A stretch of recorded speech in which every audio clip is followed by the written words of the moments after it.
आपको मेरे साथ आना होगा उमर। कहीं ऐसा न हो गम कि इस घड़ी में लोग अपने रास्तों से भटक जाएं। क्या कहना चाहते हो? अंसार और उनके सरदार बनु सादा के मकाम पर जमा हो गए हैं और मशवरा कर रहे हैं कि रसूल अल्लाह का खलीफा कौन होगा।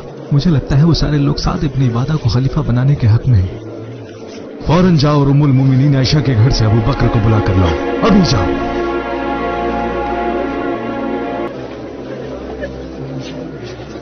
क्या बात है उमर, क्या तुम्हें मालूम नहीं मैं रसूल अल्लाह की तदफीन की तैयारी में लगा हूँ? मसला ही ऐसा है अबू बकर, वल्लाही अगर इस वक्त मेरे बेटे की मौत भी हो गई होती तो भी रसूल अल्लाह के वफात के गम से मुझे गाफिल न करती। अगर दिन खत्म होने तक इस सवाल का जवाब ना मिला कि रसूल अल्लाह का खलीफा कौन होगा तो मुसलमानों का इत्तेहाद कमजोर हो जाएगा और फिर इस्लाम की कमजोरी का सदमा रसूल अल्लाह की वफात के सदमे से ज्यादा होगा।